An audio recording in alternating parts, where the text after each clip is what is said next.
Bueno, se viene ahora esta semana, ¿no? Las novedades, por lo menos la confirmación de cómo se va a segmentar definitivamente el gas, la luz, el agua, ¿no? ¿También?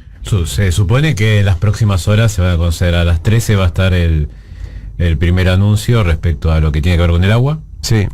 Y después se va a conocer un poco también la letra fina de lo que suceda con las tarifas de luz y gas a partir de este cruce. Recordemos esto del tope de ahorro más la segmentación propiamente dicha que ya estaba en marcha. Sí, sí. Bueno, veremos cómo finalmente lo anuncian. Por lo que leí, por lo que siempre habla Roberto también, Navarro, es como una necesidad demasiado imperiosa ajustar ahí. O sea, que el Estado deje de gastar guita en subsidiar determinado sector de la sociedad. Mi pregunta siempre, y tiene que ver con esto que hablábamos antes de arrancar, es si estamos subsidiando también la rentabilidad extraordinaria de las empresas. Bien manejado y bien hecho no debería. Estamos de acuerdo, porque digo, se supone que la empresa recibiría el mismo ingreso, solo que ser una cuestión mixta entre lo que paga el usuario o usuaria y lo que compensa el Estado. Se elimina la compensación, deberías pagarlo vos. Después, como siempre, están las avivadas que pueden llegar a en río revuelto a aplicar algunas empresas. Claro. Aplicado bien, lo que pasa es que el aplicado bien pasa como el tema de lo audiovisual, ¿no? Todo lo que tiene que ver con las tarifas de servicios audiovisuales, que están reguladas y no se le pudo poner un tope. El tema de telecomunicaciones. Telecomunicaciones, Comunicación, gracias. claro. Telecomunicaciones, gracias, Roberto. Sí, o sea, de lo que vos decís se infiere que bien aplicado. Cuando decís bien aplicado es que hay una posibilidad de que se aplique mal. Pero por eso siempre ocurre, ¿no? Siempre sucede donde las empresas tienen un importante poder de lobby, y la política a veces no tiene la fortaleza, o considera que la fortaleza es un demérito, ¿no? Sí. Frente a la negociación. No debería abandonar el control. Eso significa que, más allá de que, porque hasta ahora lo controla con subsidios, hay un fuerte control porque lo pone el Estado. Sí. Pero el hecho de que libere eso debería mantenerse, por lo menos en cuanto a los aumentos. Sí, y algo que habría que empezar a charlar ahora para que no nos sorprenda en diciembre o enero, que pongan fierros para que no se corte. Porque si vamos a empezar a pagar el doble o el triple de luz y después vamos a tener corte de 5 días, como suele suceder, agárrense. Bueno, los balances en general, vieron que ahora nos divertimos mirando balances, muestran una reducción en la inversión de estas empresas. No. Que lo explican por la reducción en sus ingresos, porque no se actualizan las tarifas. Digamos, el discurso siempre es ese: la tarifa está baja, nosotros pedimos un aumento, no nos lo dan, entonces tenemos que mantener o reducir las inversiones. Cuando vos mantenés el número año a año con una inflación del 70%, realmente las redujiste. Sí. Y lo que se ve en los números, por lo menos que informan Edenor y Edesur, que son las más grandes, es eso, siempre el mismo discurso. Nosotros perdemos, después cambia un gobierno y se compran empresas, sus dueños están entre los más ricos del país, pero sus empresas en sus balances dan pérdidas. Yo te digo que a mí todo el tema de la segmentación me parece correcto. Primero hay que ordenar este universo en el que la verdad vos tenés que propender una realidad en que la gente no tenga que vivir subsidiada, sino que pueda pagar las cosas con su salario. Porque si no, hay un efecto distorsivo, ¿no? en la vida de la gente, en la vida de todos y de todas. Lo que yo creo es que tendríamos que, más que comentar, no comentar, que informar sí sobre la segmentación, digo, pero más que poner en tela de juicio la política de segmentación, ¿no? Que ha tenido idas y vueltas. Podríamos hacer una novela que se llame Segmentación y más, ¿no? Hablar del salario. El problema que tenemos en la Argentina son que los salarios están devaluadísimos. Totalmente. Sí. Que si hay una devaluación van a estar todavía más devaluados, que la transferencia que se hace de ingresos de los sectores del trabajo, ya ni siquiera voy a decir los sectores postergados, los sectores del trabajo frente a los sectores del capital, digamos, es enorme, y que el salario no logra pagar las tarifas que el sistema necesita, porque esa es otra. A mí no me importa, digamos, si la relación entre lo que yo tengo que pagar y el salario que yo tengo es adecuada, no me importa pagar un aumento, porque sí, te aumentan el salario y bueno, vos pagás el aumento de una tarifa. ¿Por qué? Y porque la situación en el mundo es realmente compleja, pero aparte porque hay graves distorsiones en eso, que son muy evidentes. Ya Cristina lo quiso hacer en su momento, me acuerdo siempre de la sintonía fina. Lo que pasa es que en aquel tiempo era voluntaria y se anotaron 22.000, creo, personas en todo el país. Ahora va a ser obligatoria en buena medida. Pero insisto, ¿qué hacemos con los salarios? Para mí, digo, es un tema central, porque cualquier tipo de ajuste, de reajuste o de orden económico que vos quieras hacer, se va a enfrentar con la imposibilidad de aplicar ciertas políticas porque no tenés salario que lo soporten. Uh-huh. Bueno, hay una marcha mañana, ¿no? Sí, no se sabe. Hay varias marchas, o una, o tres, o dos, depende a quién le preguntes. ¿Para qué la marcha de la CGT? ¿Cuál es la cosa? Bueno, a eso iba. La CGT en su sector de conducción mayoritaria no está pidiendo un aumento de salario real. ¿Pero qué van a pedir? ¿Que se haga campeón argentino en Qatar? ¿Qué creo que van a pedir? Dijeron que van a hacer un reclamo. Esto es real, no estoy burlando. Dijeron que es un llamado de atención a toda la clase política para que haya más diálogo y consenso y cosas. Sí, pero en la misma marcha va a estar la de Pablo Moyano, la CTA y demás, justamente reclamando aquello que la CGT está diciendo que no tiene que haber. Me preocupa porque... Confuso. No solo es confuso, da pie a situaciones que en este momento hay que evitar a toda costa. Da pie a estamos hablando de la misma cúpula de la CGT que hace 3 años y pico le afanaron el atril, ¿sí? Son los mismos. ¿Sí? Lo mismo, Dacuña y Daer. Sí, estaba Schmidt en ese momento que se fue por el moyanismo y ahora volvió Pablo Moyano. Claro, pero Moyano tiene una consigna totalmente distinta que la de Daer y la de Acuña. A lo que voy es, si vas a tener media marcha puteando a la otra mitad de la marcha, ¿cómo? Realmente estoy muy preocupado, porque va a haber mucha gente, la paciencia está muy finita, sabemos cómo opera la derecha, los medios de la derecha y demás, y lo único que nos falta en este momento es tener escenas de peronistas tirándose cosas con peronistas, realmente lo de la marcha de mañana es incomprensible en un montón de aspectos y habla de nuevo sobre la falta total de rumbo y de conducción política que está teniendo ahora el peronismo. No hay nadie que pueda ordenar. Ahora, escúchame una cosa, si tenés al sector del rollizo de la CGT, digamos, no planteando que el problema central es el salario, ¿sí? Y tampoco el gobierno resuelve hoy por hoy dar un aumento que fortalezca ¿Quién pelea por los salarios? Esa es mi gran pregunta, es que los laburantes estamos mal representados en la mesa donde se discute todo esto. La última vez que esta mesa se reunió, no el Consejo del Salario, sino esta mesa donde está el gobierno, el sector empresario representado por Funes de Rioja, la UIA, sí, y la CGT. Esta misma discusión era la misma. Todavía Guzmán era el ministro, pero la discusión era la misma. Y la información que yo tenía, y que lamentablemente se cumplió, es que era la CGT la que le pedía al gobierno que no diera una suma fija y que no diera un aumento de salario por decreto, sino que ellos querían seguir negociando paritarias porque es su forma de decir, fui yo el que conseguí algo.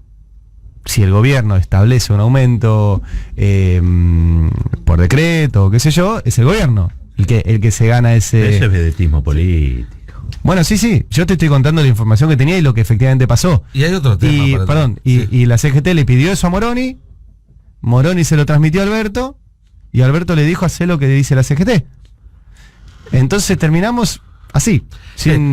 Hay otro tema, porque pareciera que pedir un aumento de suma fija o un bono fuera en contra de las paritarias, y es cierto que las paritarias son una herramienta que recuperó Néstor Kirchner en el 2004 porque las había sacado de la dictadura, ¿sí? Quizás algunos son muy chicos y no se acuerdan, pero en los 80s, en los 90s no se definían por paritaria los salarios, se definían directamente por resoluciones del Ministerio de Trabajo o por lo que cada uno pudiera negociar en su lugar de trabajo con su jefe. Y esta lógica de las paritarias como herramienta para la recuperación del poder adquisitivo es válida. Ahora, una herramienta así es válida cuando te sentás una vez por año a discutir. Cuando te sentás 2 veces por año a discutir. En este momento estamos hablando de una tercera reapertura, o sea, ya estamos hablando de paritarias trimestrales. donde es obvio que cada vez se va licuando más el poder adquisitivo, llegás más desgastado a la siguiente discusión, entonces conseguís menos. ¿Y qué quieren? ¿Que tengamos una paritaria por semana? Porque si seguimos a este ritmo es lo que va a terminar pasando. Es que es una hiper de paritarias. Bueno, es que termina siendo hasta contraproducente porque te empujan la nominalidad para arriba. Fue lo que dijo Yasky el otro día. Le agregan un factor de puja distributiva a una inflación que en este momento no pasa por ahí. Digamos, lo único que no está empujando la inflación para arriba en este momento es la puja distributiva. Todos los demás factores que hacen la inflación, cuando se habla de inflación multicausal, hoy todos los demás están, ¿sí? Se está devaluando el dólar todos los meses, no tenés acuerdos de precios, tenés sectores concentrados que maximizan ganancias, tenés todo menos la puja distributiva. Sí. Si vos vas a tener paritarias cada 2 meses, eso termina haciéndote perder. Vos lo que tenés que hacer es ponerle a todos los trabajadores en este momento 20 lucas más en el bolsillo, 30 lucas más en el bolsillo, que para el que gana la mínima es un aumento importantísimo y para los sueldos tan altos un poco menos. Y después, en todo caso, sobre ese piso nuevo más alto, volver a discutir paritarias en octubre. Claro. Cuando se haya calmado un poco todo, porque si no terminás arrastrando toda una dinámica en la cual a la larga salís perdiendo o salís perdiendo. Además, paritaria o suma fija es una dicotomía falsa. Por eso. Son las dos. Es suma fija y paritaria. Es una suma fija que además te permite dar la discusión por la paritaria con menos urgencia y eso te lleva a tener mejores resultados. Exacto. Si vos ya tenés 20 lucas en el bolsillo de todos tus trabajadores, te sentás a negociar la paritaria de otra forma. Y además los números dan, ¿eh? ¿Puedo Seguro. poner para paritaria, suma fija y control de precio? ¿Puedo agregar ya que estamos? Sí, es que también, si vos haces una suma fija y después te remarcan todo en base a esa suma fija, no sirve nada tampoco. Escuchame, la paritaria de los precios está a full. Esa anda bárbaro. Esa anda, la Anda muy góndola. Vos te pones adelante de la góndola y Sí. todos los días un poquito más. La verdad es que eso es lo que explica después los dividendos, ¿no? Sí. Bueno, acá encontré, volviendo, además todo esto se junta por también el esquema de relaciones de masa que es conocido, que no voy a decir nada que no sea público, nos permite dudar sobre todas estas cosas que ya venían de arrastre. No es que Massa haya inventado esta situación, No. pero que asuma como ministro de Economía un hombre en cuyo esquema de relaciones cercanas están los dos tipos que acabamos de hablar de la CGT. Daer y Acuña son gente de Massa, ¿sí? Y José Luis Manzano, que es el dueño de Edenor y del grupo América y todo eso, que según Johnny Viale es parte del oligopolio de Medios K, pero eso es un tema aparte. Es el mayor proveedor de cloro de AISA, ¿no? También, que es socio de Vila. Manzano. Sí. Por eso digo, en ese esquema de relaciones, es difícil que esto que nosotros estamos diciendo esté arriba de la mesa de la forma que nosotros lo estamos diciendo. Porque, o sea, tu esquema de relaciones es tu esquema ideológico. Sí. Bueno, ahí yo tengo una... Ojalá me equivoque, ojalá Massa rompa con sus amigos. Todos su nos grupo podemos de... Bueno, qué sé yo. A ver, es verdad todo lo que dice. El que yo decía era Filiberti, creo que se llama, que es el proveedor de cloro. De cloro de AISA. Cloro de AISA. Mira, no lo que tengo es eso. socio de Billy Manzano en América TV. Ok. Ahí hay algo, viste, que uno tiene que explorar, porque si hay una posibilidad de corregir a esos grupos o de alinear a esos grupos, es con alguien que hable un lenguaje parecido, ¿no? Sobre todo un gobierno con tanta debilidad. Sí. Entonces, qué sé yo me acuerdo cuando Pérsico hablaba de Kirchner y lo acusaban a Kirchner de pejotismo, ¿viste? Y Pérsico decía, bueno, pero San Martín combatió con los realistas y después vino a liberar a la patria, ¿no? Una cosa así. Ese era el argumento de Pérsico cuando en los orígenes del movimiento de Evita, para justificar o defender al Kirchner, que los sectores de izquierda cuestionaban porque lo veían pegado en su momento a lo que había sido la gestión en Santa Cruz, la famosa visita de Menem, ¿te acordás a Santa Cruz? Sí, sí. Bueno, y la verdad es que viniendo del PJ, porque Néstor venía del PJ y fue un gobernador pejotista, la verdad es que dio vuelta al país como una media. Y si alguien quedó herido, entre comillas, fue el pejotismo. O sea, Néstor viene de la mano de Dualde, como yo te dijera, Massa viene de la mano de Manzano. Sí, bueno, pero hay que ver después, en su circunstancia, qué es lo que deciden. Bueno, sí. No, digo, Tiene ahora, es ahora. hay gente que supera el prejuicio. Sí. toma una decisión y salta el prejuicio, ¿viste? Una garrocha, pum, y salta el prejuicio. Y cae del otro lado siendo de distinta manera. Yo soy menos optimista, Roberto, perdón. Pero digamos, cuando el principal activo que tenés para mostrar es tu excelente relación con un grupo económico, temo cómo construiste esa relación con ese grupo económico y hasta qué punto está dispuesto a romper ese diálogo. Está el ejemplo que conocemos de Martín Redrado, con vínculos con el sector financiero muy fuertes y que en algún momento jugó dentro de lo que es un proyecto. Yo temo cuando no está claro el proyecto y en el medio aparece alguien con tanto vínculo. Pero no es lo mismo Massa haciéndose cargo del Ministerio de Economía en, no sé, 2012, que Massa haciéndose cargo de este superministerio hoy, donde, y además cuando ya vamos para un mes y todas las señales son para el mismo lado. Convencer a los mercados, convencer a los empresarios, acordar sin presionar. Se sigue dilatando, que seguro Nico se debe estar haciendo encima por decirlo. Acá la discusión es ingreso, salario y la famosa reunión con empresarios y trabajadores. Se sigue dilatando. A mí me da ese temor, perdón, digo, que se encuadre dentro de un proyecto que parece medio que no sabemos cuál es. Entonces ahí es donde temo que empiecen a pujar los intereses y las relaciones personales. Ahí yo agregaría dos cuestiones o dos anotaciones.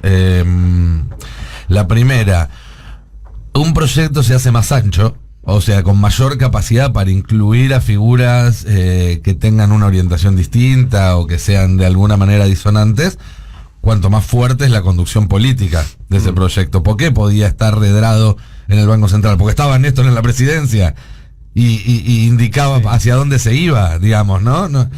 Hasta que no hizo lo que Néstor hasta que no hizo, pero digo, la famosa frase de estos son nuestros hijos de puta. Bueno, sí.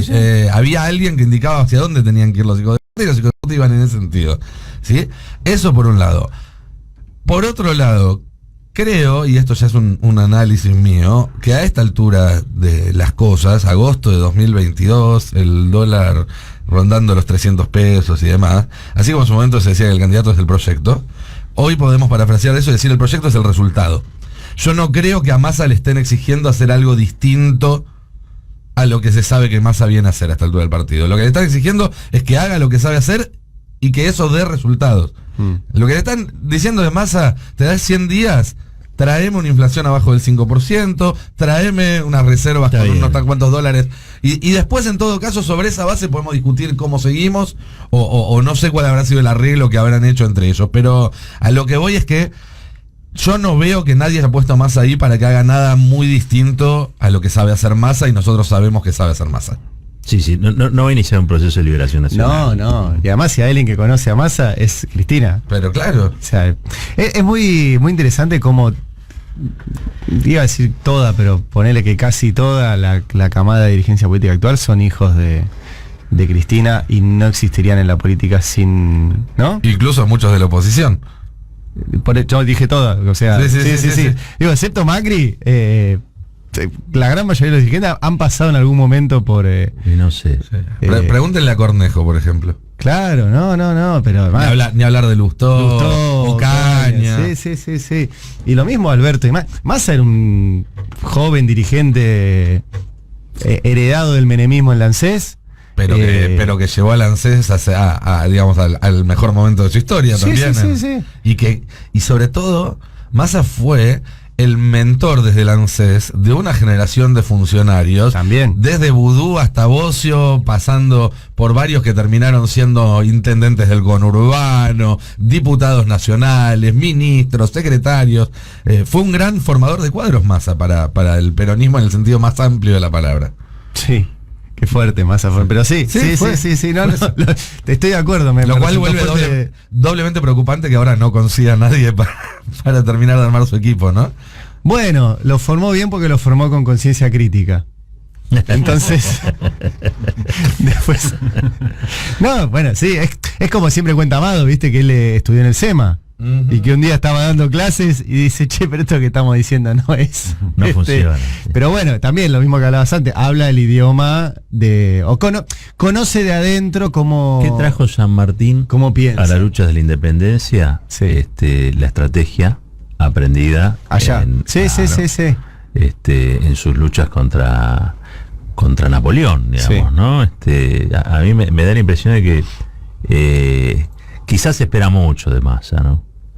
Quizás estamos esperando demasiado. Pero bueno, es cierto que llegamos a una situación muy compleja y estoy totalmente de acuerdo en este caso con lo que dice Nico, porque nos volvimos bilardistas de golpe. Bueno, pero es que hay que esperar algo de algo. Por ejemplo, recién dijimos, la CGT no pide aumento de salarios. La CGT oficial, digo, la CGT de Aérea Acuña, no lo pide. Emilio Pérsico hace 10 días dijo, es el momento de calmar los mercados, la economía y resolver el problema de la inflación. No pide aumento de salario Pérsico. El ministro de Trabajo, Moroni, no pide aumento no pide. de salarios. Los empresarios no lo piden. Y no. Es entendible, es lógico. Igual no todos, por ejemplo, el otro día hablamos con Guillermo Moretti, uno de los vicepresidentes de la UIA, y Moretti dice, nosotros nos estamos llevando una parte de la torta que no corresponde y tenemos margen en casi todos los sectores, no en todos, pero en casi todos. Digo, con un empresario que lo diga por lo menos. Los Hay otros una dicen que sutil no. diferencia entre reconocerlo y pedirlo. Digamos, hay una sutil diferencia entre que vos le preguntes sobre el tema y te Bueno, reconozca que el margen de ganancia histórico y los salarios están en un piso, a que salga un empresario y decir, che, miren, para tener un proyecto de país viable deberían subirse los sueldos. Sí. Bueno, pero por lo menos lo Moretti reconoce. lo dice. Los otros los otros dicen que no. Claro, depende también a qué sector estemos hablando. entonces, Digo, los sectores que están mercado internista. vinculados, exactamente. Y- Digo, los que están vinculados al mercado interno Bueno, entienden Moretti porque están dice perdiendo eso. consumo. Moretti dice es de Y esos. pasa eso. Digo, que los sectores exportadores les conviene, Sí. obviamente es el negocio ideal. Y los- salarios bajos. Y los números, porque esto también no es una cuestión de percepción, los números muestran que efectivamente el sector empresario se está quedando durante este gobierno con 6 puntos más de los que tenía que cuando empezó, más los 20 que se quedó durante el macrismo.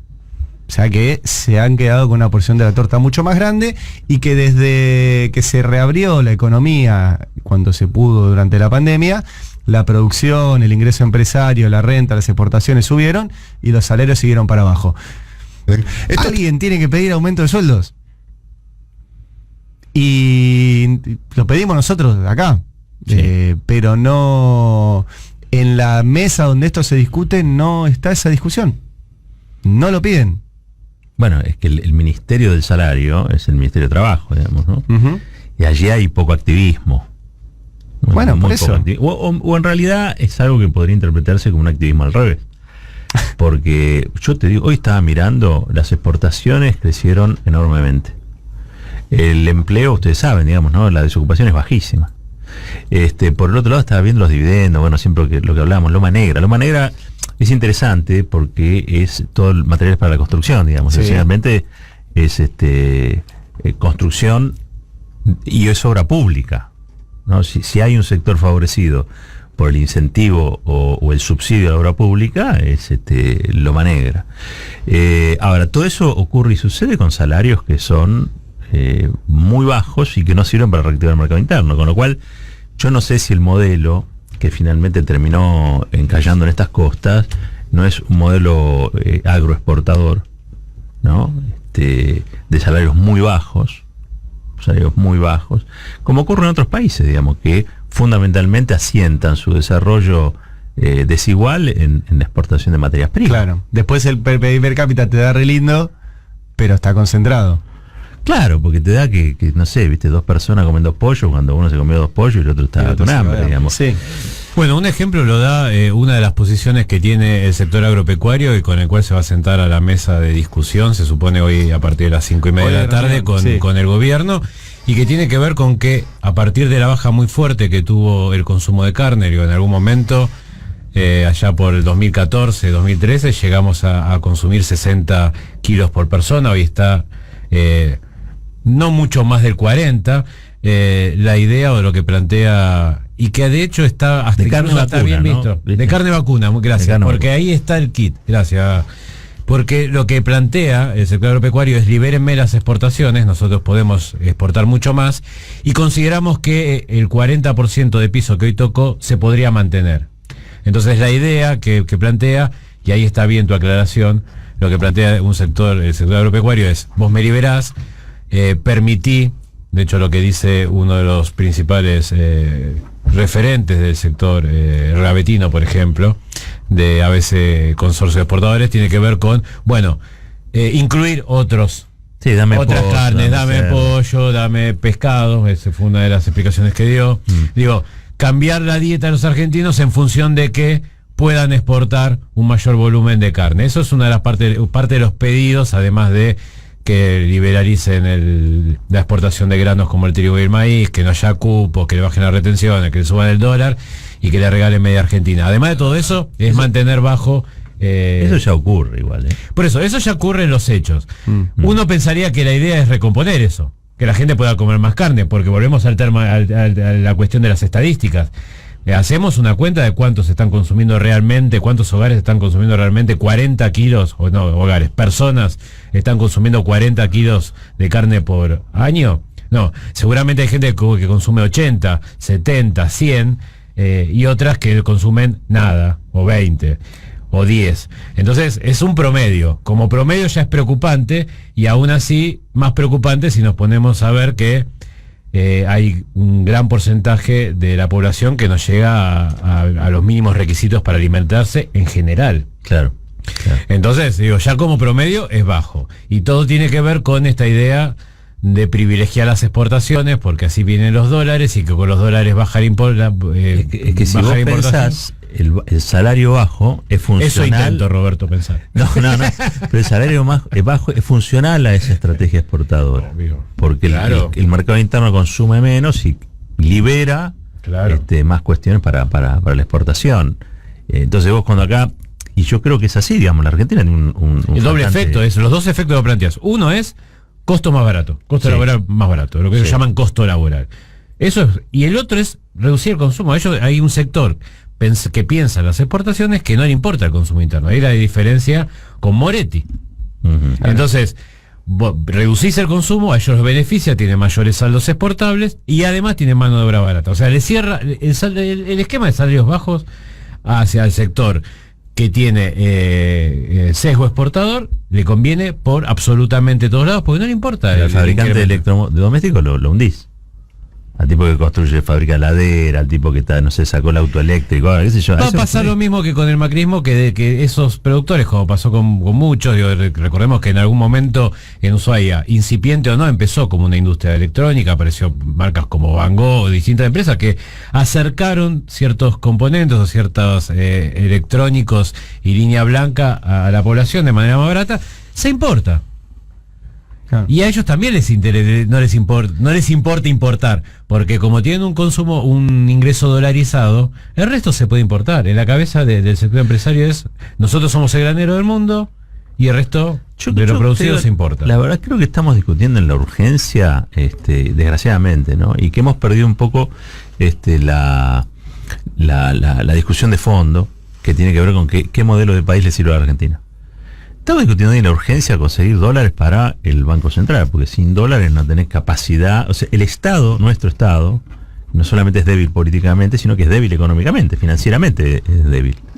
Con lo cual las corporaciones te pasan por encima, ¿no? Y digo yo, tenés un presidente al que hoy los medios corporativos tratan casi como si fuera un fantasma en relación a Massa. Sí.